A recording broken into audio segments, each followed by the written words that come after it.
Hello आप सभी को जो भी इस वीडियो को देख रहे हैं।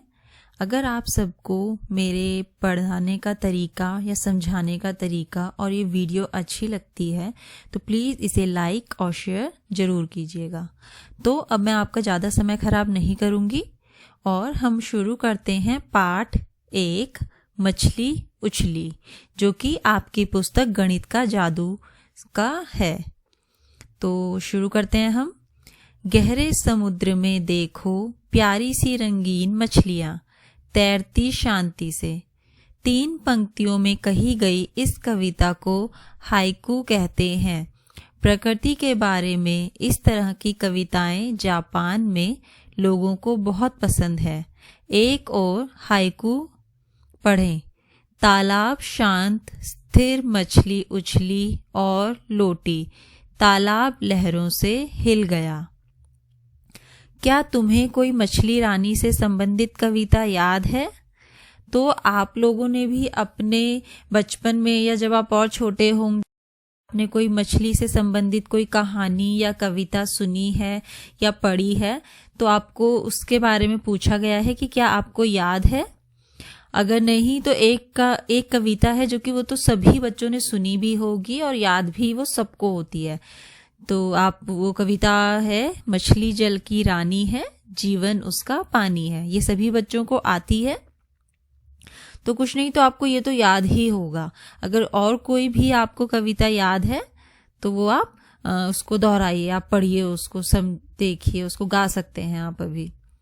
फिर है यहाँ बच्चों के बनाए गए मछलियों के कुछ चित्र दिए जा रहे हैं। देखो अब यहाँ पे ये नीचे मछलियों के चित्र दिखाए गए हैं जो कि ये बच्चों ने बनाए हैं। इनके देखो यहाँ पे कक्षा और बच्चों का नाम भी यहाँ पे लिखा है। अब कहा है जब तुम मछली के बारे में सोचते हो तब मछली की कौन सी आकृति तुम्हारे दिमाग में आती है। मतलब कि जब भी आप मछली के बारे में सोचते हो तो आपको क्या लगता है कि वो किस आकार में बनी होती है, वृत्त आकार में, वर्ग आकार में या त्रिभुज आकार में या फिर आयत आकार में, आप उसको किस आकृति में सोचते हो। तो अब आपका सवाल है मछली का चित्र बनाने के लिए वर्ग और त्रिभुज का उपयोग, उसको किस आकृति में सोचते हो।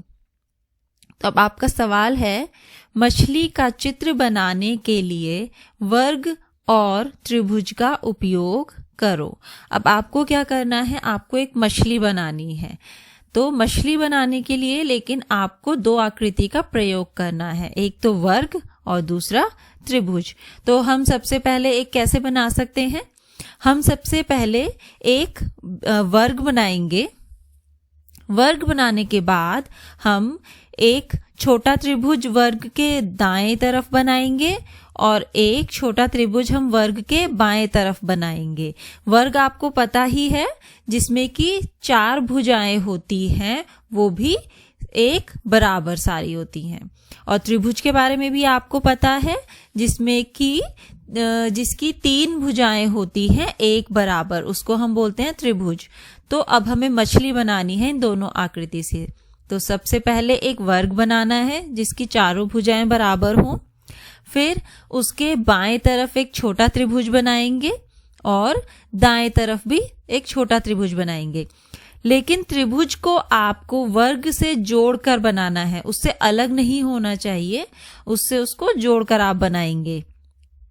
फिर जो आपने दाएं तरफ त्रिभुज बनाया है उसके अंत के बिंदु से यानी कि एक पॉइंट से आपको एक त्रिभुज और बनाना है जो कि मछली की पूंछ होगी।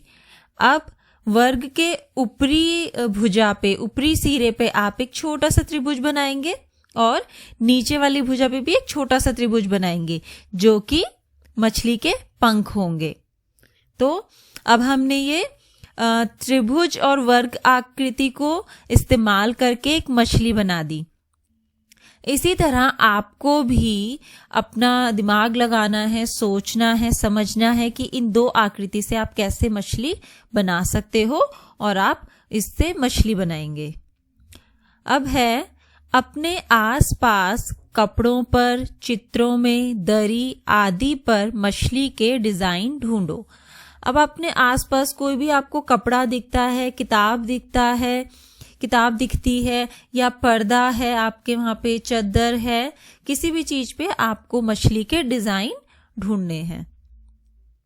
मीन का अर्थ है मछली और मीनाक्षी का अर्थ हुआ वह लड़की जिसकी आंखें मछली जैसी हों। क्या तुम ऐसी आंखों वाले किसी व्यक्ति के बारे में सोच सकते हो? तो पहले तो इन्होंने मीन के बारे में बताया है और मीनाक्षी के बारे में बताया है। मीन मतलब होता है मछली और मीनाक्षी का मतलब होता है ऐसी लड़की जिसकी मछली जैसी आंखें हों। अब आपने क्या किसी ऐसे इंसान या व्यक्ति को देखा है कि जिसकी आंखें आपको लगे कि मछली के आकार जैसी है? एक ऐसा चेहरा बनाओ जिसकी आंखें मछली जैसी हो। तो मछली जैसी आंखें आप कैसे बनाओगे? देखो आपको नीचे यहाँ पे मछली की ये फोटो दिखी हुई है। तो देखो इससे हमें क्या पता चल रहा है कि आंखें कैसी होनी चाहिए? जो कि लंबी हो लेकिन पतली हो। तो जिसकी आंखें लंबी और पतली होती हैं वो मतलब उसकी आंखें मछली जैसी है। अब है मछली अलग अलग आकार की हो सकती है। सबसे छोटी मछली लगभग 1 सेंटीमीटर लंबी होती है। तुम अधिक से अधिक कितनी लंबी मछली के बारे में सोच सकते हो? तो इन्होंने यहाँ पे बताया है कि जो सबसे छोटी मछली है वो लगभग 1 सेंटीमीटर की है।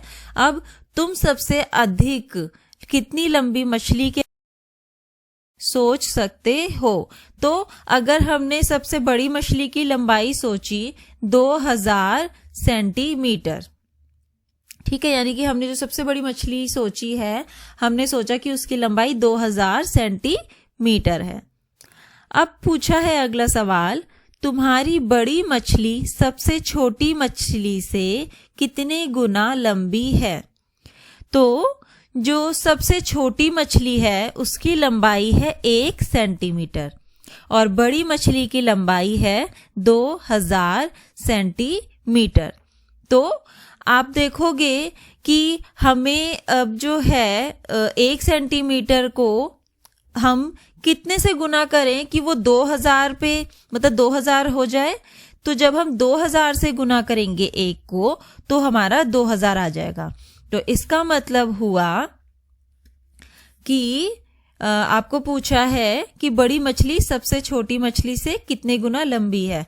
तो इसका मतलब हुआ हमने 2000 से जब छोटी मछली के आकार को हमने 2000 से गुना करा तो हमें बड़ी मछली के आकार मिल गया। तो इसका मतलब हुआ बड़ी मछली सबसे छोटी मछली से 2000 गुना लंबी है।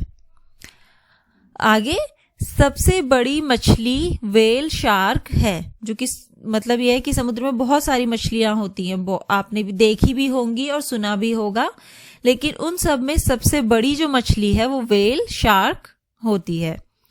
वास्तव में यह व्हेल नहीं है बल्कि यह एक बहुत बड़ी मछली है। देखो अब जो यहाँ पे मछली है ये भी देखो बाकी मछलियों से बहुत बड़ी लग रही है, लेकिन इन्होंने कहा है कि यह व्हेल नहीं है, लेकिन हाँ ये बहुत एक बड़ी मछली जरूर है। व्हेल मछलियों से अलग होती है। व्हेल हमारी ही तरह नाक से सांस लेती है, लेकिन मछलियों की नाक नहीं होती और वह पानी लेती है, हवा नहीं।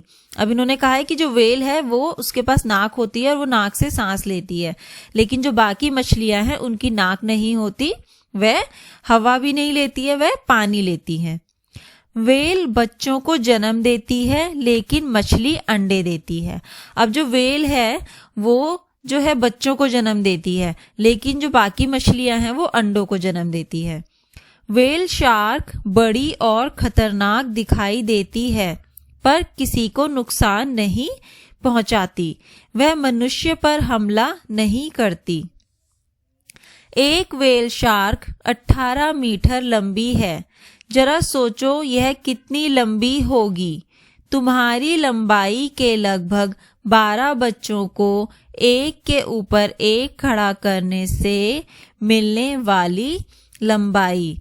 अंदाज लगाओ उसका वजन कितना होगा। तुम सभी 12 बच्चों के कुल वजन से बहुत ज्यादा। उसका वजन लगभग 16,000 किलोग्राम है। अब देखो हमें यहाँ पे पूछा है कि ये यहाँ पे बताया है कि जो एक व्हेल शार्क है वो 18 मीटर लंबी होती है। तो आप यहाँ पे कहा है कि फिर जरा सोचो कि तुम्हारी लंबाई के लगभग, आपको इसमें क्या करना है, सबसे पहले आपको अपनी लंबाई पता होनी चाहिए। अब आप देखो कि आपकी लंबाई कितनी है, और कहा है कि तुम्हारी लंबाई के लगभग 12 बच्चों को एक के ऊपर एक खड़ा करने से मिलने वाली लंबाई। इसका मतलब हुआ अगर आपकी लंबाई के हम 12 बच्चों को एक के ऊपर एक रखेंगे तो हमें एक व्हेल शार्क की लंबाई मिल जाएगी। अब कहा है कि उसका आपको वजन का अंदाजा लगाना है। तो जिस तरह हमने लंबाई करी उसी तरह तुम सभी 12 बच्चों के कुल वजन से बहुत ज्यादा, यानी कि आप सभी जो 12 बच्चों का वजन है उससे भी बहुत ज्यादा व्हेल का वजन होता है। और वजन कितना होता है? उसका वजन लगभग 16,000 किलोग्राम है। अब हमें पूछा है सवाल, तुम्हारा वजन कितने किलोग्राम है? तो आप अपना वजन तोलेंगे और यहाँ पर लिख देंगे। तो अगर वैसे मैं अंदाजे से यहाँ पर लिख देती हूँ 25 किलोग्राम, क्योंकि आपकी उम्र के जो बच्चे हैं उनका वजन 25 या फिर 30, 28 इसी के आसपास होता है। तो हम अंदाजे से लिख देते हैं यहाँ पर 25 किलोग्राम।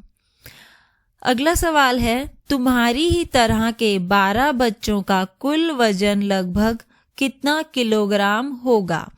तो हमने लिखा कि तुम्हारा वजन, जब हमें पूछा यानी कि हमारा वजन पूछा तो हमने लिखा 25 किलोग्राम, यानी कि एक बच्चे का वजन 25 किलोग्राम। अब हमें पूछा है कि 12 बच्चों का कुल वजन कितना होगा, तो हम 25 को 12 से गुना कर देंगे। ठीक है, जब हमने 25 को 12 से गुना किया तो हुआ 300 किलोग्राम। अब पूछा है, व्हेल शार्क का वजन तुम्हारे जैसे 12 बच्चों के कुल वजन से लगभग कितना ज्यादा होगा? ये हमें कैसे पता चलेगा? हम व्हेल शार्क के वजन से 12 बच्चों के कुल वजन को अगर घटा कर देंगे तो हमें पता चल जाएगा कि व्हेल शार्क का वजन 12 बच्चों के कुल वजन से कितना ज्यादा है। तो हमने देखा कि व्हेल शार्क का जो वजन है वो हमें बताया था 16,000। तो 16,000 में से हम घटा कर देंगे 12 बच्चों का कुल वजन यानी कि 300। तो हमने देखा कि 15,700 किलोग्राम व्हेल शार्क का वजन 12 बच्चों के कुल वजन से ज्यादा है। अब आगे है मछली की पूंछ। व्हेल और मछली में अंतर देखने के लिए उनकी पूंछों को ध्यान से देखो। तुम देख सकते हो कि मछली की पूंछ उसके शरीर पर सीधी खड़ी होती है। देखो यहाँ पे मछलियां दी हुई हैं, 2 तो मछली है, उसके बाद एक देखो व्हेल यहाँ पे बनाई हुई है। तो जो व्हेल की जो पूंछ है वो तो देखो आप देख रहे हो कि ऊपर की ओर को जा रही है, और जो मछली की पूंछ है वो सीधी पूंछ की तरह यहाँ पर गई हुई है, उसके पैरों की तरह। तो वही कहा है, तुम देख सकते हो कि मछली की पूंछ उसके शरीर पर सीधी खड़ी होती है, पर व्हेल की पूंछ 2 पैरों के समान दिखाई देती है। क्या तुम तस्वीर में मछली को पहचान सकते हो? तो जो यहाँ पे दिखाई गई है, नीचे देखो ये मछलियां दी हुई हैं और एक ही व्हेल दी हुई है। अब है मछली का स्कूल। मछली समुद्र में बड़े बड़े झुंडों में तैरना पसंद करती है, जिसे मछलियों का स्कूल कहा जाता है। अब जैसे आप लोग हो, आप अपने दोस्तों के साथ एक झुंड बना के अगर घूमते हो तो आप लोग कहते हो, हम मतलब दोस्तों का समूह बोलते हैं उसे। लेकिन जब बहुत सारी मछलियां जो है झुंडों में जाती हैं, बड़े बड़े झुंडों में तैरना पसंद करती हैं, और जब वो ऐसे जाती हैं तो उनको मछलियों का स्कूल कहा जाता है। झुंडों में होने का कारण उन्हें डर नहीं लगता, वह बड़ी मछलियों से सुरक्षित महसूस करती हैं। अगर वे बड़े झुंड में चलती हैं तो इससे उनको क्या है, डर नहीं लगता। किससे डर नहीं लगता है? जो बड़ी बड़ी मछलियां और होती हैं समुद्र में, उससे वह अपने आप को फिर आगे, उनके आगे सुरक्षित समझती हैं। क्या तुम अपने स्कूल में सुरक्षित महसूस करते हो? तो हाँ, सभी अपने स्कूल में सुरक्षित महसूस करते हैं, क्योंकि वहां पे देखो आपके बहुत सारे अध्यापक होते हैं, टीचर्स होते हैं वहां पे, और वहां पर जो है गार्ड भी होते हैं जो कि आपकी सुरक्षा के लिए होते हैं। अगर आपको कोई भी परेशानी होती है तो आप अपनी टीचर से बोल सकते हो। तो इसलिए हम अपने स्कूल में सुरक्षित महसूस करते हैं।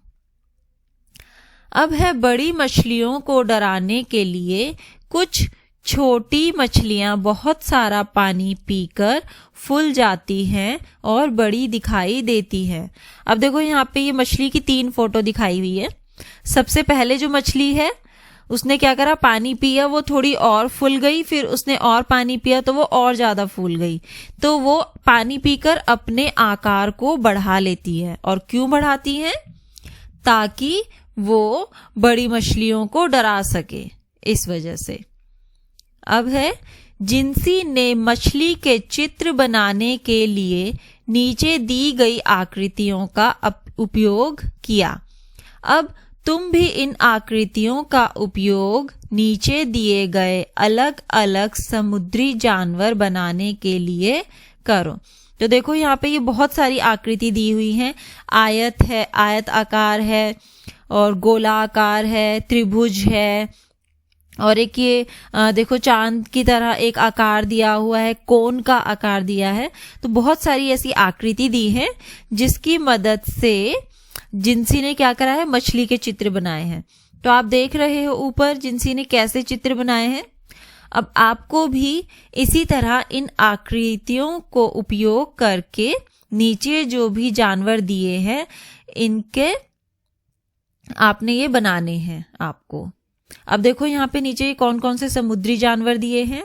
एक है समुद्री अर्चिन, लॉबस्टर, ईल, लाल स्नैपर, सीपी, परट मछली, झींगा मछली, ऑक्टोपस, जेली मछली, कतल मछली, स्क्विड, केकड़ा, सिल्वर पम्फ्रेट। इनमें से कौन कौन से समुद्री जानवर तुमने पहले देखे हैं? अब वैसे तो सभी बच्चों ने अलग अलग समुद्री जानवर देखे होंगे, जरूरी तो नहीं है कि जो मैंने देखा है वो आपने भी देखा हो, या फिर जो आपने देखा है वो मैंने देखा हो। पर अधिकतर जो हमें देखने को मिलते हैं वो है, आपने देखा है कि ऑक्टोपस भी जो है वो अधिकतर लोगों ने देखा होता है, या तो आप लोगों ने समुद्री में देखा है या फिर आपने टीवी पे देखा होता है इसको, ऑक्टोपस को। दूसरा, परट मछली भी अधिकतर लोगों ने देखी हुई होती है, और है केकड़ा भी देखा होता है। फिर है सीपी, ये भी अधिकतर लोगों ने देखी हुई है। तो हम इनके नाम यहाँ पे बता रहे हैं। और जेली मछली हो गई, तो ये कुछ लोगों ने तो असलियत में देखे होंगे और कुछ लोगों ने टीवी पे देखे होंगे ये सारे। अब है मछुआरे और उनकी नाव। तुम में से कितनों ने समुद्र देखा है? तो वैसे समुद्र सभी लोगों ने देखा होता है, या फिर नहीं भी देखा होता है कुछ लोगों ने। तो इसमें पूछा है कि कितनों ने समुद्र देखा है। अगर आपने समुद्र देखा है तो आप यहाँ पे लिख सकते हो, अगर नहीं देखा है तो आप लिख सकते हो कि मैंने समुद्र नहीं देखा है। अब पूछा है इसे तुमने कहाँ देखा है, तो इसमें आप लिख सकते हो कि अगर आपने अपने असली में समुद्र देखा है तो आप लिखोगे कि हमने जिस जगह आपने समुद्र को देखा था उस जगह का नाम लिख दोगे। या फिर कुछ लोगों ने समुद्र को टीवी पर देखा होता है। टीवी पे तो अधिकतर सभी नहीं देखा है, क्योंकि उसमें फोटोज आती हैं, बहुत सारे सीन आते हैं समुद्र के। तो हम यहाँ पे ये लिख सकते हैं कि हमने इसे टीवी पर देखा है। अब है, क्या तुमने इसे फिल्म में देखा है या सच में देखा है? अब आपको पूछा है तो आपने जहां भी इसको देखा है वो आप यहाँ पे लिख दोगे। आपने सच में देखा है तो लिखेंगे सच में देखा है, और टीवी या फिल्म में देखा है तो वो लिख दोगे आप। तुम्हारे विचार में समुद्र कितना गहरा होगा? तो समुद्र को जब हम एक छोटा तालाब देखते हैं तो हम सोचते हैं कि नहीं ये ज्यादा गहरा नहीं होगा, पर जब बात हम समुद्र की करते हैं तो हम देखने से ही समझ जाते हैं कि हाँ ये बहुत ही गहरा होगा। मालूम करो, क्या तुम्हें तैरना आता है? तो तैरना हर किसी को नहीं आता, कुछ को आता है और कुछ को नहीं आता। तो अगर आपको तैरना आता है तो आप लिखेंगे हाँ मुझे तैरना आता है, या और जिसको नहीं आता है तो वो लिख देगा कि नहीं मुझे तैरना नहीं आता। अब, क्या तुम्हें समुद्र की ऊंची ऊंची लहरों से डर लगता है? तो समुद्र की ऊंची ऊंची लहरों से तो सभी को डर लगता है, चाहे वो बच्चे हों चाहे वो बड़े हों। अब डर क्यों लगता है? क्योंकि हम उन समुद्र की लहरों में डूब भी सकते हैं, और अगर मान लो तैरना नहीं आता होगा तो फिर हमारे बचने के तो बिल्कुल भी चांस ही नहीं होंगे। तो इसलिए हाँ हमें समुद्र की ऊंची ऊंची लहरों से डर लगता है। लेकिन डर लगने के साथ साथ आपने एक चीज पे भी ध्यान दिया होगा कि समुद्र की लहरों से डर तो लगता है पर हमें उन्हें देखने में भी बहुत अच्छा लगता है। हमें बहुत मजा आता है जब हम अपने सामने समुद्र की लहरों को ऊंचा उठते हुए देखते हैं। अगला सवाल है, अपनी आंखें बंद करके सोचो कि समुद्र में ऊंची ऊंची लहरें उठ रही हैं। अब आपको आंखें बंद करनी है। देखो ये फोटो है, इसमें कैसा दिखा रखा है, देखो कैसे जब समुद्र की लहरें उठती हैं तो कैसे दिखती हैं। तो यही आपको आंखें बंद करनी है और आपको सोचना है कि समुद्र की ऊंची ऊंची लहरें उठ रही हैं। तुम्हारे विचार में लहरें कितनी ऊपर उठ सकती है? तो जो है मेरे विचार से मैं कहूंगी कि जो समुद्र की लहरें हैं वो 100 फीट ऊंची उठ सकती है। अब आगे है, कल्पना करो कि मछुआरे अपनी नाव में बैठे हैं और लहरों के साथ उनकी नाव ऊपर नीचे हो रही है। मछुआरे अंधेरे में ही अपनी यात्रा शुरू कर देते हैं। कुछ मछुआरे अपनी लकड़ी के फट्टों से बनी साधारण सी दिखने वाली नाव में जाते हैं। ये देखो यहाँ पे नाव की फोटो पिक्चर आपको दी हुई है। इस तरह की नाव के लिए वो कह रहे हैं कि साधारण सी लकड़ी के फट्टों से बनी हुई नाव। अगर समुद्र उफान पर हो और तेज हवा के साथ साथ ऊंची लहरें भी उठ रही हो, तब इन मछुआरों को बहुत मुश्किल का सामना करना पड़ता है, क्योंकि आप देख ही रहे हो कि ये बहुत छोटी सी बनी है, इसमें कोई सपोर्ट नहीं है, कुछ भी सुरक्षित नहीं है इस नाव में। तो अगर समुद्र में ऊंची ऊंची लहरें उठ जाएं और बहुत तेज हवा भी चलने लग जाए तो इस नाव में बैठे मछुआरों को बहुत मुश्किलों का सामना करना पड़ता है। अब है, लकड़ी के फट्टों से बनी नाव बहुत दूर तक नहीं जा पाती। यदि हवा साथ दे तो ऐसी नाव लगभग 1 घंटे में 4 किलोमीटर तक चली जाती है।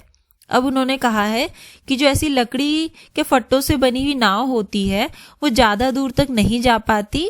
हाँ, अगर हवा उनका साथ दे, हवा का रुख उनका साथ दे तो वो 1 घंटे में 4 किलोमीटर तक चल लेती है। तो अब इससे हमें सवाल पूछा है, 10 किलोमीटर तक जाने में इन्हें कितना समय लगेगा? अब उन्होंने कहा है कि नाव 1 घंटे में 4 किलोमीटर चलती है, तो 2 घंटे में नाव कितना चलेगी? 2 गुना 4 यानी कि 8 किलोमीटर। 2 और 4 को हमने क्यों करा? क्योंकि हमें 2 घंटे में निकालना है कितना चलती है और 1 घंटे में 4 किलोमीटर चल रही है, तो इसलिए हमने 2 गुना 4 करा, तो हमें पता चला कि 2 घंटे में नाव 8 किलोमीटर चल रही है। और हमें बोला है कि 10 किलोमीटर तक जाना है। अब हमने देखा कि 8 किलोमीटर में उसको लग रहा है 2 घंटे, तो 10 किलोमीटर का निकालना है, 8 किलोमीटर का हम निकाल चुके हैं, हमारे पास बचे 2 घंटे। अगर 1 घंटे में वो 4 किलोमीटर जा रही है तो आपको पता ही है 4 का आधा है 2 किलोमीटर, तो समय का भी हम आधा कर देंगे, यानी कि 30 मिनट में वो 2 किलोमीटर चलेगी। तो इस तरह जो कुल समय हुआ वो हुआ 2 घंटे 30 मिनट, या फिर आप ये भी कह सकते हैं कि 2.5 घंटे में नाव 10 किलोमीटर चलेगी। अब है अंदाजा लगाओ तुम तेज चलकर 1 घंटे में कितनी दूर जा सकते हो। तो मैं अंदाजा लगा रही हूं कि मैं 1 घंटे में 5 किलोमीटर तक चल सकती हूँ, लेकिन इसके लिए सबकी जो दूरी है वो अलग अलग होगी, क्योंकि कुछ लोग धीरे चलेंगे, कुछ लोग बहुत तेज चलेंगे। तो आपको देखना है कि आप 1 किलोमीटर में कितना चल सकते हो, और वो यहाँ पर आप लिखेंगे। आगे है, मछुआरे हवा को महसूस कर सकते हैं और सूरज को देखकर अपना रास्ता खोज सकते हैं। हम में से बहुत से तो समुद्र में रास्ता ही भूल जाएंगे। यहाँ पर केवल पानी ही पानी दिखाई देता है और कुछ नहीं। अब आपने देखा है जब हम रास्ते में सड़कों पर चलते हैं तो हम वहां से कैसे पता करते हैं कि हमें किधर जाना है। हम बोलते हैं दाएं जाना है, या फिर हम बोलते हैं बाएं जाना है, या फिर हम बोलते हैं हमें सीधा चलना है।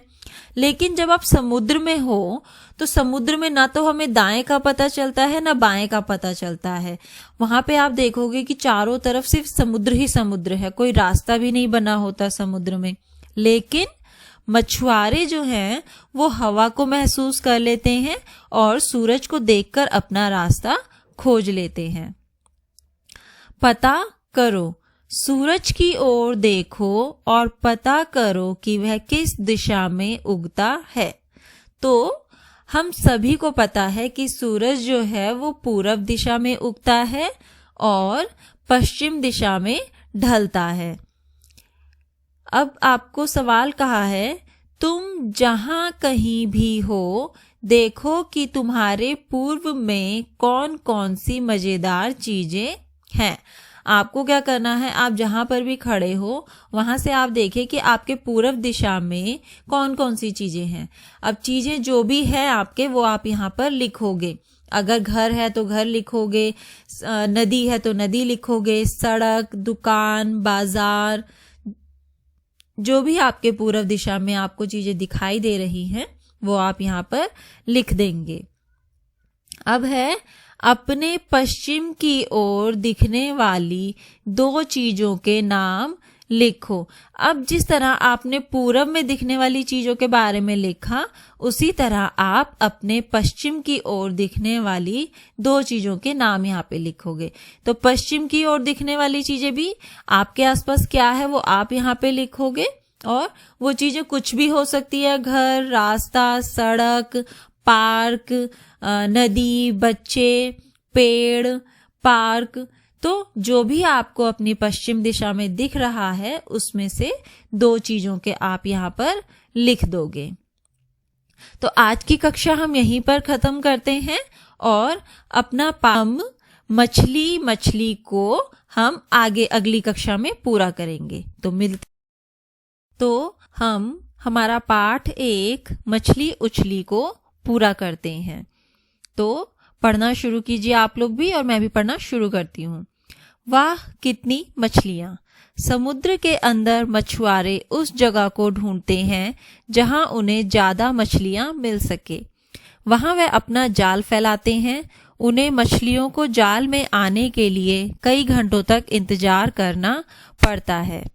अलग अलग तरह की नावों को देखो यहाँ पे ये बहुत सारी पिक्चर्स, फोटोज दी हुई हैं जिसमें अलग अलग की तरह की नावों को दिखाया गया है, जैसे चप्पू वाली बोट, मोटर बोट, और लंबी पूंछ की नाव, बड़ी मशीनी नाव।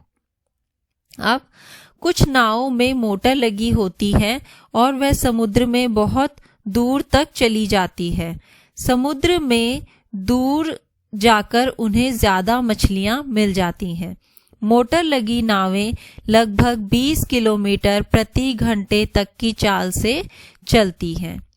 अब आगे है आपका सवाल, मोटर बोट 3.5 घंटे में कितनी दूर तक जाएगी? अब हमें बताया है कि जो मोटर बोट है वो 1 घंटे में 20 किलोमीटर चलती है, तो सबसे पहले हम 3 घंटे के लिए निकालेंगे। तो 3 घंटे में वो चलेगी 20 गुना 3 यानी कि 60 किलोमीटर। और हमें पूछा है 3.5 घंटे। 3.5 घंटे में से हमने 3 घंटे का निकाल लिया, तो 3.5 घंटे को हम 30 घंटे 30 मिनट भी बोल सकते हैं। तो अब हमें 30 मिनट में निकालना है कि वो 30 मिनट में कितना चलेगी। अगर 1 घंटे में वो 20 किलोमीटर चल रही है तो आधे घंटे यानी कि 30 मिनट में वो चलेगी 10 किलोमीटर।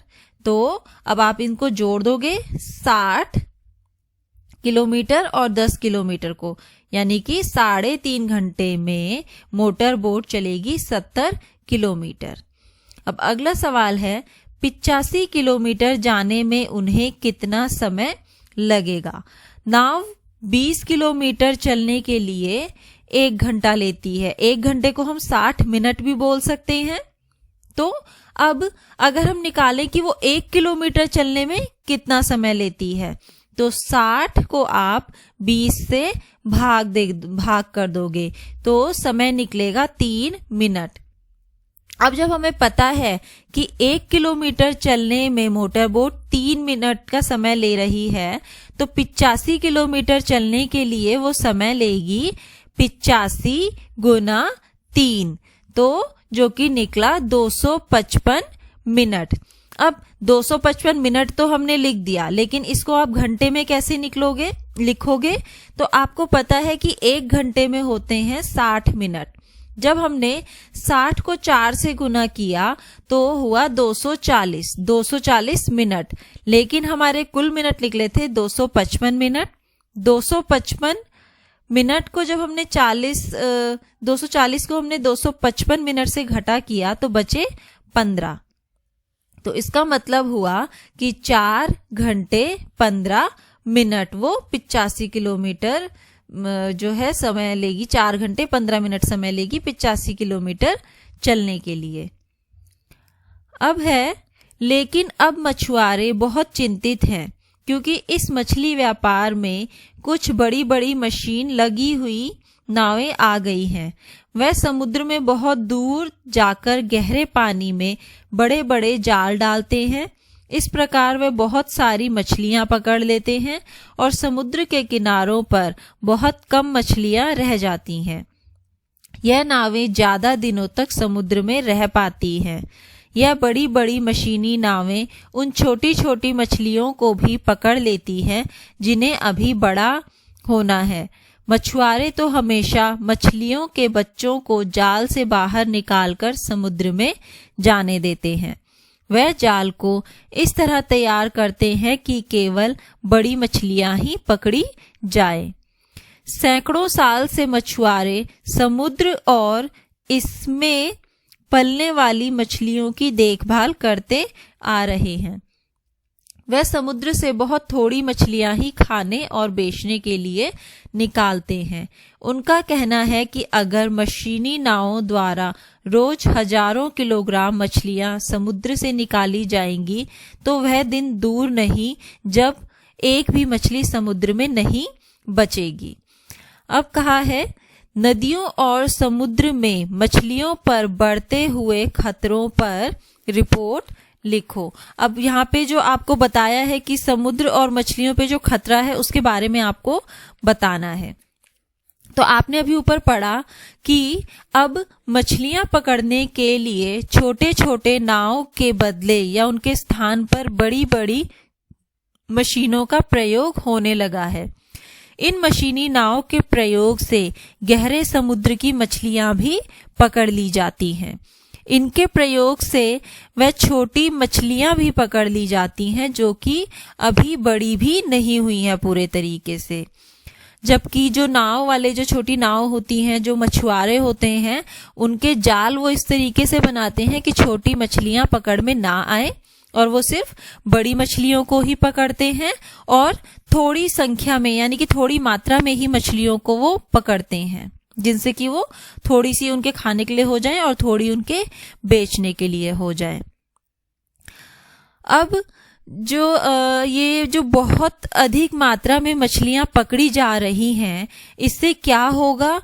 इससे मछलियों के अस्तित्व को खतरा हो जाएगा। मतलब कि एक समय ऐसा आएगा कि जब समुद्र में मछलियां ही नहीं बचेंगी। तो ये जो है इसके लिए खतरा हो जाएगा।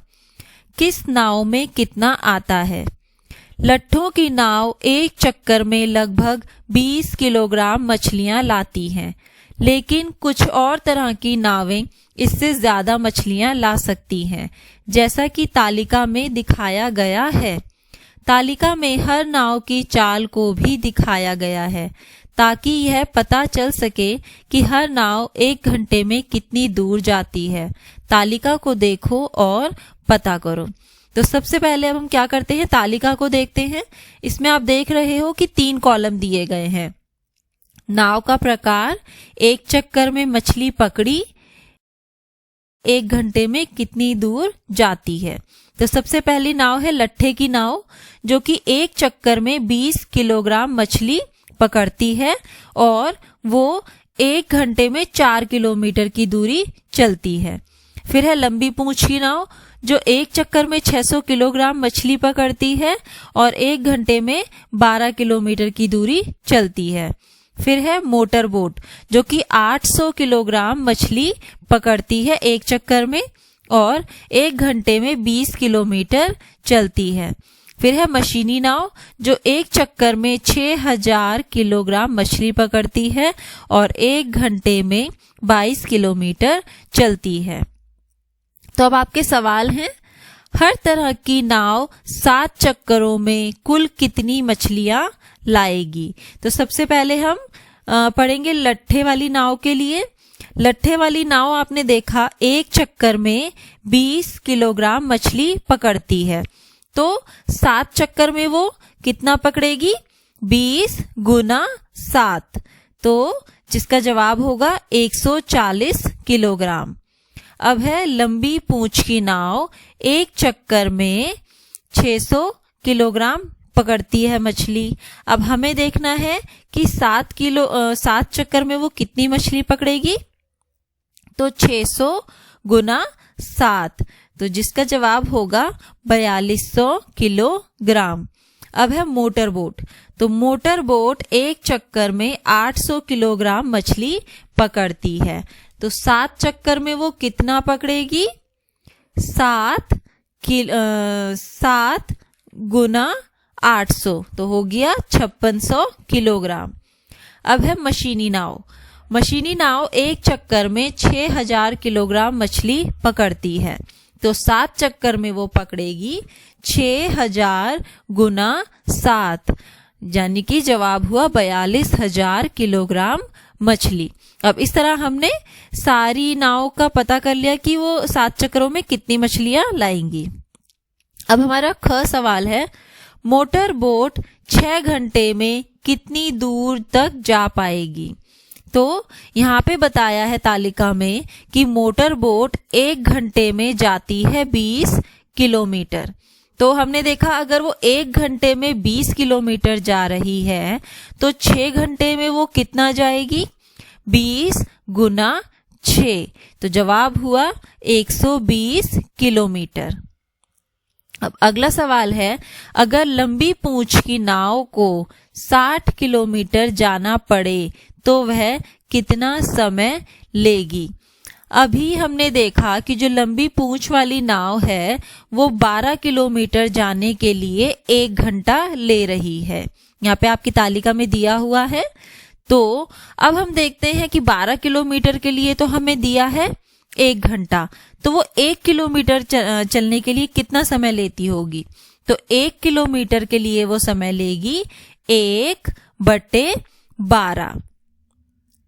अब हमें लेकिन पता करना है कि 60 किलोमीटर के लिए वो कितना समय लेगी। तो 1/12 गुना 60। 60 हमने क्यों गुना करा है? क्योंकि 60 किलोमीटर के लिए हमें पता करना है। तो 1/12 गुना 60। अब 1/12 गुना 60 को हम 60/12 भी लिख सकते हैं। इसका मतलब हुआ कि हमें 60 को 12 से भाग करना है, जिसका जवाब आया 5 घंटे। तो लंबी पूंछ वाली नाव को 60 किलोमीटर जाना पड़े तो वह 5 घंटे का समय लगाएगी। अब है कुछ बड़ी बड़ी संख्याएं। गणित का जादू पुस्तक 4 में तुमने लाख संख्या के बारे में सुना था। 100,000 के बराबर होती है। तुमने पढ़ा था कि हमारे देश में लगभग 1 लाख ईंट के भट्टे हैं। जहां है गणित का जादू, उसमें आपने पाठ ईंटों से बनी इमारत में पढ़ा था, ईंटों के बारे में, ईंटों के भट्टे के बारे में, ईंटें कैसी बनाई जाती हैं, और आपने 1 लाख संख्या के बारे में उसमें पढ़ा था, सुना था कि हमारे देश में 1 लाख ईंट के भट्टे हैं। अब है सवाल, तुमने इसके अलावा लाख संख्या के बारे में और क्या सुना है? तो इसके अलावा हमने लाख संख्या के बारे में सुना है 100,000। देखो ऊपर भी लिखा हुआ है, लाख संख्या के बारे में सुना था जो 100,000 के बराबर होती है। इसका मतलब हुआ कि यदि आप 1,000 को 100 बार जमा करेंगे, यानी कि जोड़ेंगे, तो हमारी संख्या बनेगी 100,000, जिसको कि हम बोलते हैं 1 लाख। तो लाख के लिए हमने उसके अलावा 100,000 भी सुना हुआ है। अब है 1,000 की संख्या लिखो। तो 1,000 की संख्या हम कैसे लिखेंगे? तो हम क्या शुरू करते हैं, आपने पहले सीखा होगा इकाई, दहाई, सैकड़ा, हजार, 10,000, लाख, 10 लाख, ये सारे आपने करना सीखा होगा कि इसको हम कैसे करते हैं। तो हम इसी तरह लिखेंगे, आप शून्य लिखते रहिए और हम उस पे वो बोलते भी रहेंगे। जैसे कि हमें लिखना है 1,000, तो सबसे पहले हम लिखेंगे इकाई के लिए 1 शून्य, फिर दहाई के लिए 2 शून्य, फिर सैकड़ा के लिए शून्य, और फिर हमें 1,000 लिखना है। तो 1 पे आ गया हमारा 1000, तो यानी कि ये हो गया 1,000। अब आपको लिखना है 100,000 लिखो। तो इसके लिए देखो एक आसान तरीका तो ये है कि हमें लिखना है 100,000। तो आप 100 कैसे लिखेंगे? सबसे पहले आप 100 लिखिए। 100 लिखना सबको आता ही है।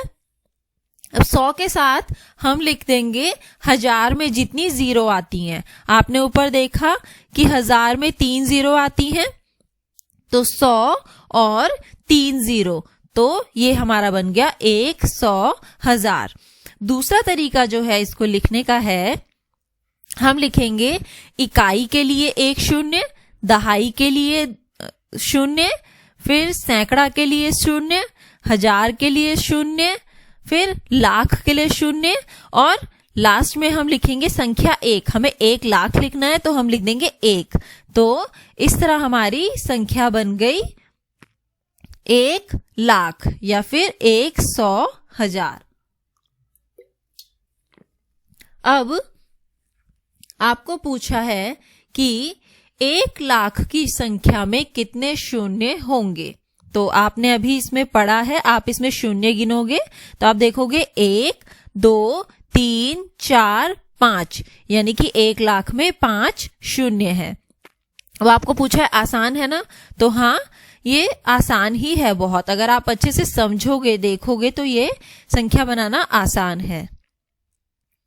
अब है, हमारे देश में लगभग 2 लाख नावें हैं, उनमें से आधी बिना मोटर की हैं।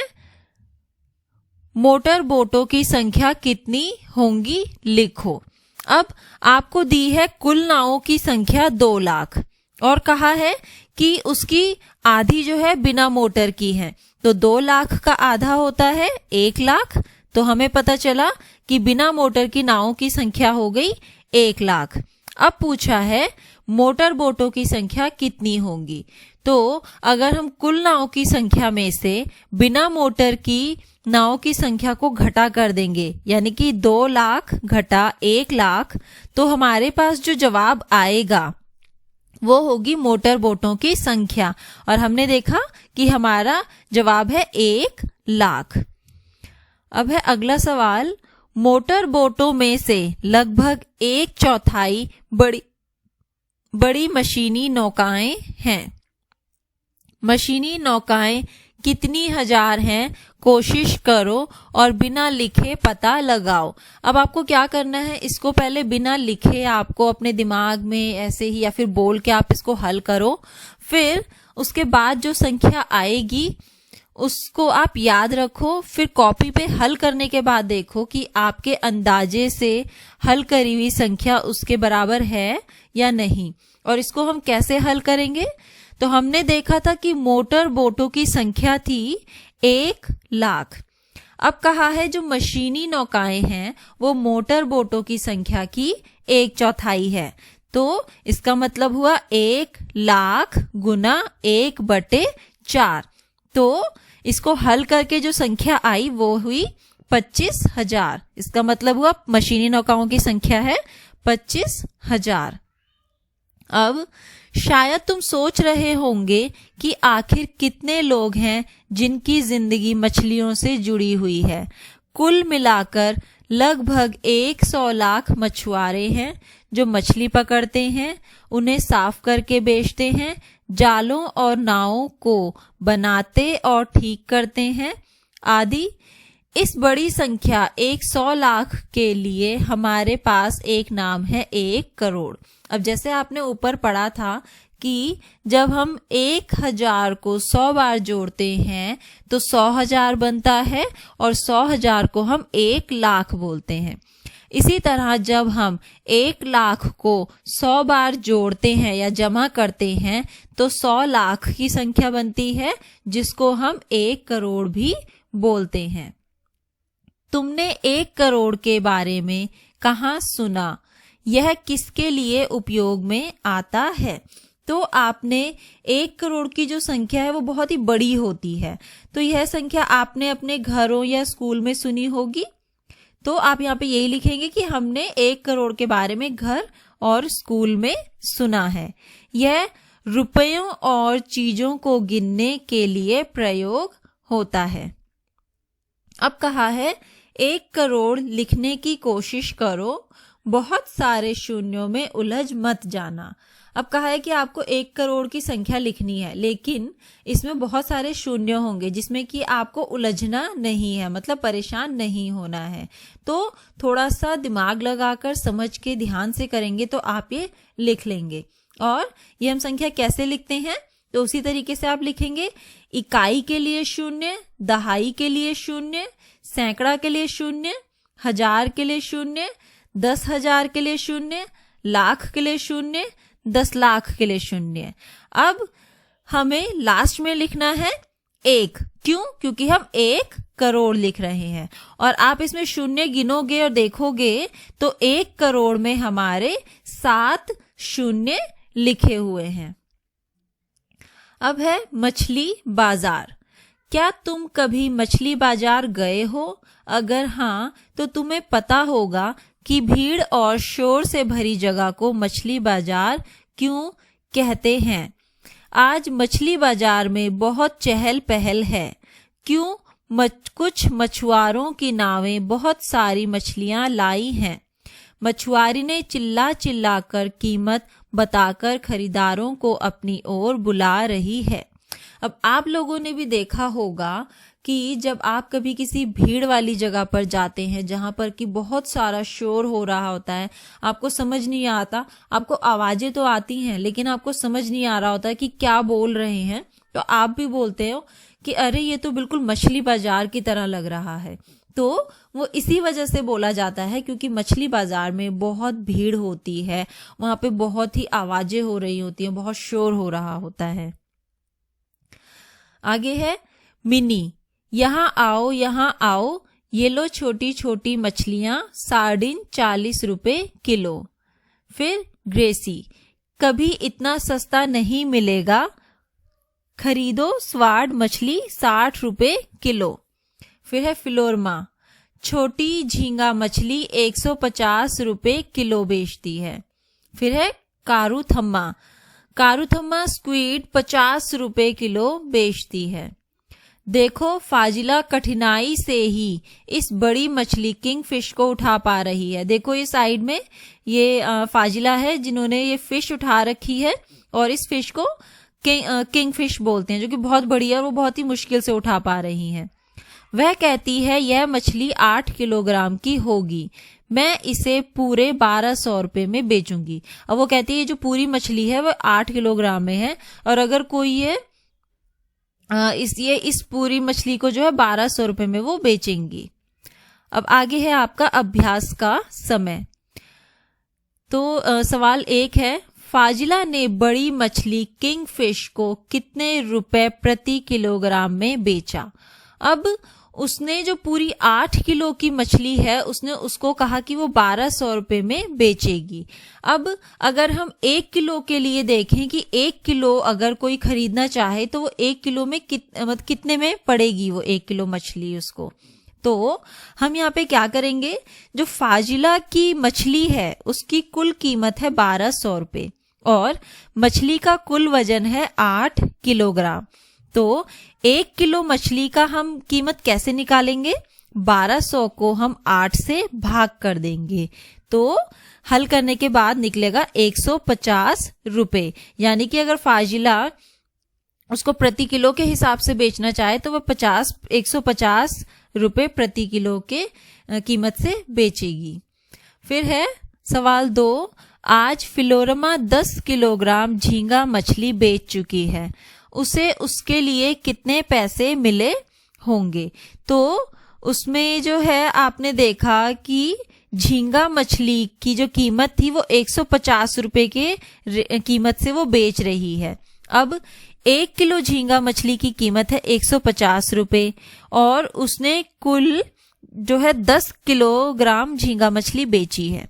तो 10 किलोग्राम बेचने के बाद उसने जो पैसे कमाए हैं वो होंगे 150 गुना में 10। 150 1 किलो झींगा मछली की कीमत और 10 जो कि 10 किलो उसने बेची है। तो 150 गुना 10 यानी कि 1500 रुपए। फिर है सवाल 3, ग्रेसी ने 6 किलोग्राम स्वाड फिश बेची, मिनी ने ग्रेसी जितने ही पैसे कमाए, मिनी ने कितने किलोग्राम सार्डिन बेची है।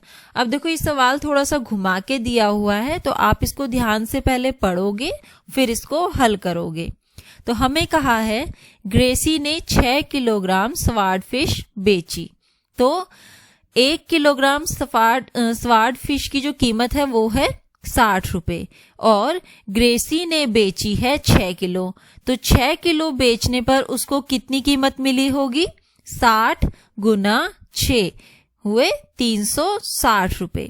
अब हमें कहा है कि मिनी ने ग्रेसी जितने ही पैसे कमाए, यानी कि मिनी ने जब अपनी सार्डिन मछली बेची तो उसने भी 360 रुपए ही कमाए हैं। लेकिन आपको ये पता करना है कि उसने कितने किलोग्राम सार्डिन मछली बेची है। तो जो है 1 किलो सार्डिन मछली की कीमत है 40 रुपए और जितनी उसने सारी जो सार्डिन मछली बेची हैं उसको कीमत मिली 360 रुपए। तो अब हम देखेंगे कि कितनी कुल वजन उसने कितने किलोग्राम उसने सार्डिन मछली बेची।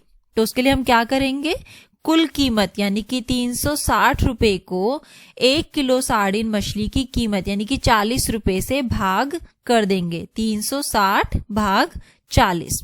तो जब हमने इसको हल किया तो हमारा जवाब आया 9 किलो, यानी कि मिनी ने 9 किलोग्राम मछली बेची। अब है चौथा सवाल, बशीर के पास 100 रुपए हैं, उसने 1/4 पैसे स्क्वीड पर खर्च किए और 3/4 पैसे झींगा मछली पर खर्च किए। उसने कितने किलोग्राम स्क्वीड खरीदी। तो बशीर के पास 100 रुपए हैं उसने क्या करा, 1/4 पैसे स्क्वीड पर खर्च कर दिए। तो 100 रुपए का हम 1/4 निकालेंगे, 100 गुना 1/4। तो ये हल जब हमने किया तो हमारे पास संख्या आई 25 रुपए। अब हमें दिया है कि 1 किलो स्क्वीड का मूल्य है 50 रुपए। अब जब हमने देखा जो कीमत 50 रुपए में 1 किलो स्क्वीड मछली मिल रही है और जो बशीर है उसने 25 रुपए खर्च किए हैं, तो 25 रुपए जो है वो स्क्वीड मछली की कीमत की आधी है, यानी कि 50 का आधा ही 25 होता है। तो मछली का वजन भी आधा हो जाएगा। तो इसका मतलब हुआ कि उसने 25 रुपए में आधा किलोग्राम स्क्विड मछली खरीदी। अब अगला सवाल है, उसने कितने किलोग्राम झींगा मछली खरीदी? तो ये भी आप इसी तरीके से हल करोगे। बशीर के पास कुल 100 रुपए थे, जिससे कि उसने 3/4 झींगा मछली पर खर्च कर दिए। तो 100 रुपए का 3/4 जब हमने हल किया तो 75 रुपए आए। अब 1 किलो झींगा मछली की कीमत 150 रुपए है और उसने बशीर ने 75 रुपए खर्च करे हैं झींगा मछली पर। तो 75 रुपए जो है वो 150 रुपए का आधा है। अब अगर उसने कीमत आधी दी है तो उसको झींगा मछली का जो वजन है वो भी आधा ही मिलेगा। तो इसका मतलब हुआ उसने आधा, यानी कि आधा किलो झींगा मछली खरीदी है। अब है तेजी से बोलने की कोशिश करो। जरा देखो नीचे लिखी पंक्तियों को कितनी जल्दी बोल पाते हो। आपको क्या करना है, जो नीचे पंक्तियां लिखी है इसको आपने देखना है कि आप कितनी जल्दी बोल पाते हो। वह समुद्री किनारों पर समुद्री सीपियां बेचती हैं। उसे पता है कि जो सीपियां वह बेच रही है वह आगे नहीं होगी। आपको ये पंक्तियां जितना जल्दी हो सकते हो उतना जल्दी बोलने की कोशिश करनी है। अब है महिलाओं का मछली बैंक। मछली बैंक की बैठक अभी शुरू ही हुई है। फाजिला इसकी अध्यक्ष है। 20 मछुआरों ने मिलकर अपना बैंक बनाया है। हर एक 25 रुपए हर महीने बचाती है और बैंक में जमा कर देती है। अब क्या करा है, इन महिलाओं ने एक अपना बैंक बनाया है जिसमें कि कुल 20 महिलाएं हैं और वो हर महीने जो है 25 रुपए अपने बचाती हैं, जमा करती हैं और बैंक में जाके जमा कर देती हैं। तो अब आपका सवाल है, यह समूह प्रतिमाह कितना पैसा इकट्ठा करता है? तो आपको पता है, ऊपर देखो लिखा है कि एक महिला हर महीने बचाती है 25 रुपए और कुल महिलाओं की जो संख्या है वो है 20। अब एक महीने में कुल इकट्ठा कितने पैसे हुए? 20 गुना 25 यानी कि 500 रुपए। अब है अगला सवाल, 10 साल में कितना पैसा इकट्ठा होगा? अब हमें ये तो पता है कि एक महीने में जो बचत होती है वो है 500 रुपए। अब हमें निकालना है सबसे पहले एक वर्ष में ये महिलाएं कितनी बचत करती हैं। तो एक वर्ष में 12 महीने होते हैं, तो 12 गुना 500, जिससे कि हमें पता चला कि एक वर्ष में वह 6,000 रुपए जमा कर लेती हैं। लेकिन हमारा सवाल है कि वह 10 साल में कितना पैसा इकट्ठा करती हैं। तो अगर वो एक साल में 6,000 बचा लेती हैं तो 10 साल में वो बचाएंगी 6,000 गुना 10 यानी कि 60,000 रुपए। अब अभ्यास का समय। ग्रेसी को जाल खरीदने के लिए पैसे चाहिए। झांसी और उसकी बहन लट्ठे की नाव खरीदना चाहती हैं, इसलिए वह अपने बैंक से कर्ज ले रही हैं। वह ब्याज के साथ पैसा वापस करेंगी। तो सवाल है, ग्रेसी ने जाल खरीदने के लिए 4,000 रुपए का कर्ज लिया। उसने 345 रुपए हर महीने 1 साल तक वापस दिए। वह कितने पैसे बैंक को वापस करेगी? अब उसने क्या है, कुल 4,000 रुपए का कर्ज लिया और हर महीने वह 345 रुपए बैंक को देती है। तो हर महीने 345 रुपए दिए और हमें पता करना है कि एक वर्ष में, एक साल में उसने कुल कितने पैसे दिए? तो आपको पता है एक वर्ष में कुल महीने 12 होते हैं। तो एक वर्ष में बैंक को दिए पैसे हम कैसे निकालेंगे? 345 गुना 12, जो कि हल करके आया 4140 रुपए। अब है सवाल ख।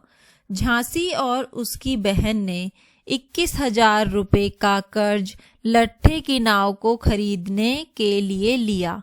उन्होंने एक साल में कुल मिलाकर 23,520 रुपए वापस किए। उन्होंने हर महीने कितना पैसा वापस किया? अब हमें ये बताया है कि 21,000 रुपए उन्होंने कर्ज लिया था और हमें बता दिया कि एक साल में उन्होंने कुल मिलाकर 23,520 रुपए वापस किए हैं।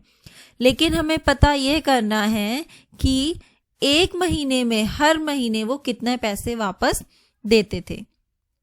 तो एक वर्ष में 12 महीने होते हैं और वापस किए उन्होंने कुल पैसे 23,520। अब हमें जो है कितने महीनों के लिए निकालना है? 12 महीनों के लिए निकालना है, क्योंकि उन्होंने 12 महीने तक दिया था। मतलब उन्होंने एक वर्ष के कुल पैसे दिए थे और एक वर्ष में 12 महीने होते हैं।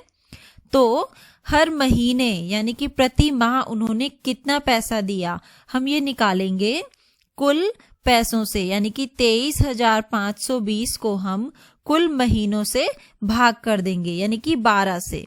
तो हमारे पास आएगी जो संख्या वो है 1960 रुपए, यानी कि उन्होंने हर महीने 1960 रुपए दिए। अब है पहले महिलाएं मछलियां पकड़ने नहीं जाती थीं, लेकिन अब झांसी और अन्य महिलाएं दिन में नाव पर जाती हैं। चीजें बदल रही हैं और उनका बैंक उनकी मदद कर रहा है। उन्हें मछलियों की भरी टोकरी साथ ले जाने के लिए एक खास बस भी मिल गई है।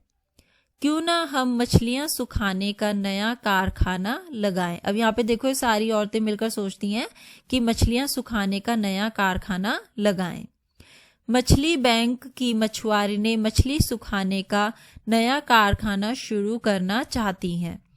पंचायत ने कारखाना लगाने के लिए उन्हें कुछ जमीन दे दी है। पिछले कुछ सालों में उन्होंने 74,000 रुपए बचाए हैं। उन्होंने पता लगाया कि कारखाना लगाने के लिए कितने पैसे की जरूरत है। फाजिला ने उन चीजों की सूची बनाई जिनको खरीदना होगा। तालिका में हर चीज की कीमत और संख्या लिखी गई है। कुल खर्चा पता करो। अब देखो यहाँ पे तालिका दी है और उसमें 4 कॉलम दिए गए हैं, जिसमें कि चीजें बताई हैं, उसकी कीमत बताई है, फिर उन चीजों की कितनी संख्या होगी और है कुल कीमत। कुल कीमत में देखो कॉलम खाली है, जो कि आपको यहाँ पर कुल कीमत लिखनी है। तो सबसे पहले है ताजी पानी के लिए खुदाई। तो ताजे पानी के लिए खुदाई जो है उसमें उसकी कीमत है 3,000 रुपए और उसके लिए एक चीज की जरूरत है। तो कुल कीमत होगी 3,000 रुपए। क्यों? क्योंकि 3,000 को हम 1 से गुना कर देंगे तो 3,000 रुपए।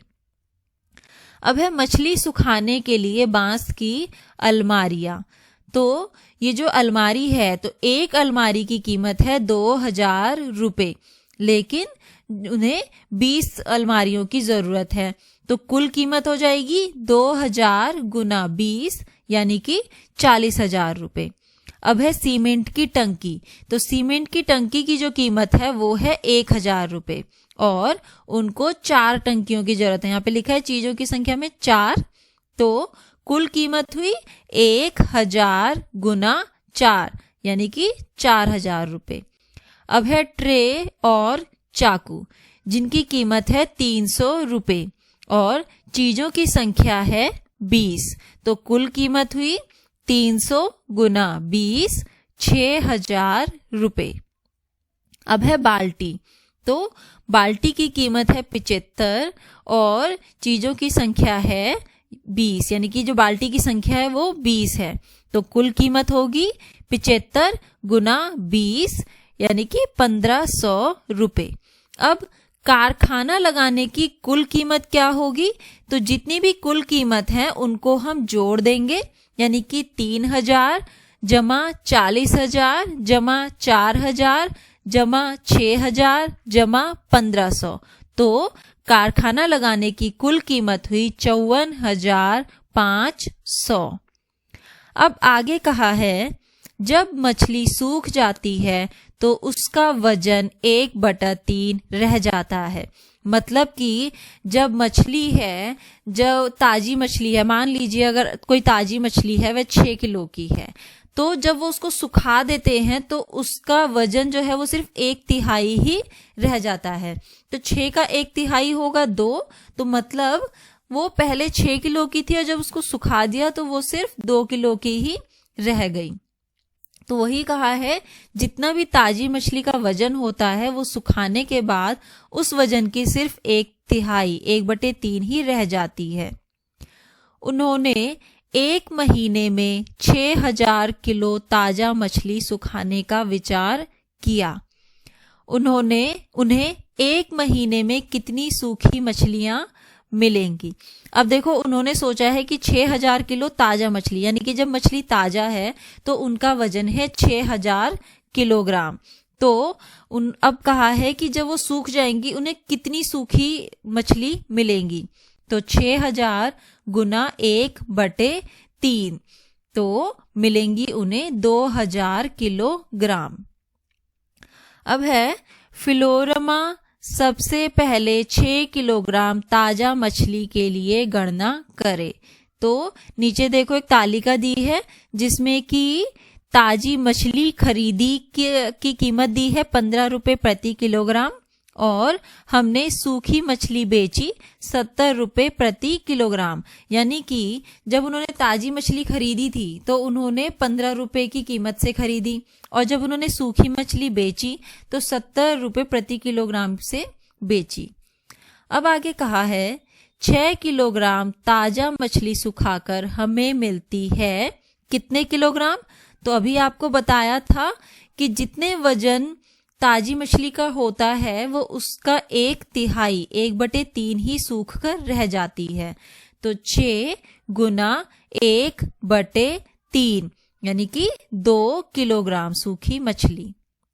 अब हम 6 किलोग्राम ताजा मछली के लिए देते हैं 6 गुना, कितने देते हैं वो? देखो यहाँ पे ताजी मछली के लिए वो 15 रुपए प्रति किलोग्राम दे रहे हैं। तो 6 गुना 15 बराबर 90 रुपए। अब है, हम 2 किलोग्राम सूखी मछली बेचेंगे और पाएंगे 2 गुना। तो देखो सूखी मछली बेचने पे वो कितना पा रहे हैं? 70 रुपए प्रति किलोग्राम। तो 2 गुना 70 बराबर 140 रुपए। अतः अगर हम 6 किलो ताजा मछली सुखाएंगे तो हम कमाएंगे। तो आपने देखा कि जब उन्होंने 6 किलोग्राम मछली सुखाई तो 2 किलोग्राम मछली बची और 2 किलोग्राम सूखी मछली बेचकर उन्होंने 140 रुपए कमाए थे। तो 140 घटा 90 बराबर में 50 रुपए। लेकिन अगर हम 6,000 किलोग्राम सुखाएंगे तो हमें मिलेंगे। अब आपको क्या करना है, इसके लिए आप सबसे पहले इसको हल करेंगे। अगर वो 6,000 किलोग्राम मछली को अगर खरीदते हैं तो वो उनको कितने पड़ेंगे? 6,000 गुना 15, क्योंकि 15 रुपए प्रति किलोग्राम के हिसाब से वो ताजा मछली खरीद रहे हैं। तो सबसे पहले वो ताजा मछली खरीदेंगे 6,000 किलोग्राम की, तो जिसके लिए उन्होंने दिए 90,000 रुपए। अब उन्होंने 6,000 किलोग्राम मछली को सुखा दिया, जिसके बाद वो बची 6,000 गुना 1/3 यानी कि 2,000 किलोग्राम। अब जब 2,000 किलोग्राम सूखी मछली को वो बेचेंगे तो उनको कितनी कीमत मिलेगी? 2,000 गुना 70। ऊपर तालिका में दिया हुआ है सूखी मछली को बेचने की कीमत 70 रुपए प्रति किलोग्राम। तो 2,000 गुना 70 बराबर में 1,40,000। अब उन्होंने यहाँ पर कितने पैसे कमाए? उन्हें जो बेचकर पैसे मिले थे वो थे 1,40,000 घटा जितने उन्होंने खर्च करे थे 90,000 बराबर में 50,000 रुपए। अब आपको यहाँ पे कहा है कि हमें मिलेंगे, तो खालिस्तान गुना 1,000 एक महीने में। तो 50,000 की संख्या को बनाने के लिए हम कितने को 1,000 से गुना करें तो 50 बन जाए। तो यहाँ पे हम लिखेंगे 50 गुना 1,000 रुपए, तो जो कि बन जाएगी संख्या 50,000 रुपए। तो वो एक महीने में 50,000 रुपए कमाएंगे। अब है वह सभी इस योजना में बहुत खुश हैं, सब के सब अपनी अच्छी कमाई कर सकेंगे और हर एक महिला को अपने किए गए काम के बदले में तनख्वाह मिलेगी। झांसी, मैंने पता लगाया है कि हमें हर महीने 6,000 किलोग्राम मछली के लिए 1,500 किलोग्राम नमक की जरूरत पड़ेगी। नमक की कीमत 2 रुपए प्रति किलोग्राम है। कीमत प्रति माह, अब क्या कर रहे हैं यहाँ पे ये लोग कीमत प्रति माह निकाल रहे हैं। तो क है नमक, 1,500 गुना में 2, तो 1,500 गुना 2 इन्होंने क्यों करा? अब उन्हें एक महीने की ये कीमत निकालनी है। अब एक महीने में उन्होंने देखा कि 1,500 किलोग्राम नमक की जरूरत पड़ रही है और कीमत है 2 रुपए, तो 1,500 गुना 2 3,000 रुपए। अब है पैकिंग और बस का किराया। देखो पैकिंग और बस का किराया भी यहाँ पर दिया है 3,000 रुपए। अब पूछा है इस तरह मछलियों को सुखाने और बेचने का मासिक खर्चा कितना होगा? तो कितना खर्चा होगा? नमक की जो कीमत है वो हमने देखी 3,000 रुपए है और पैकिंग और बस का किराया जो है वो भी 3,000 रुपए है। तो यहाँ पे हो गया 6,000 रुपए। अब कहा है फाजिला, कितना अच्छा लग रहा है। हमारी गणना से पता चलता है कि हर महीने हमारा बैंक 44,000 रुपए कमाएगा। देखो क्या तुम्हारा उत्तर भी यही आता है? यहाँ पे फाजिला ने देखो अपना बता दिया यहाँ पे अपने आप ही कि वो लोग जो हैं हर महीने उनका जो बैंक है वो 44,000 रुपए कमा रहा है। लेकिन आपको ये हल करके देखना है कि क्या ये सही है। अगर आपका भी 44,000 रुपए आता है तो इसका मतलब आप सही तरीके से उसको हल कर रहे हो। और अब इसको हम कैसे हल करेंगे? तो सबसे पहले हम क्या करेंगे, जो बैंक की कुल मासिक कमाई यानी कि महीने की जो है उसकी कुल कितना वो कमा रहा है हम कैसे निकालेंगे? हमने जो जितने में हमने बेचा है उसमें से हम जितने में हमने खरीदा उसको हम घटा कर देंगे। तो हमने देखा कि सूखने के बाद जो बची मछलियां हैं यानी कि 6,000 गुना 1/3 वो बची 2,000 किलोग्राम और 1 किलो सूखी मछली को बेचने की कीमत है 70 रुपए। तो 2,000 किलोग्राम मछली को बेचने के बाद हमने कमाए 1,40,000 रुपए। अब हमने देखना है कि हमने कुल खर्चा कितना किया है। तो सबसे पहले हमने 6,000 किलोग्राम ताजा मछली खरीदी जिसके लिए हमने कीमत दी 6,000 गुना में 15 ऊपर हमें दिया है 15 रुपए प्रति किलोग्राम की कीमत दी है ताजा मछली की। तो इसलिए 6,000 गुना 15 जो कि हो गए 90,000। फिर नमक का खर्चा 3,000 और पैकिंग और बस का किराया 3,000। तो हमने देखा कि हमने जो कुल खर्चा किया वो है 90,000 जमा 3,000 जमा 3,000 जो कि बन गया कुल खर्चा 96,000। अब हमने सूखी मछलियों को बेचकर कमाए थे 1,40,000। घटा जो हमने कुल खर्चा किया यानी कि 96,000, तो हमारे पास संख्या आई 44,000 रुपए, जो कि बैंक की कुल आय या फिर कमाई या फिर आप बचत भी कह सकते हो।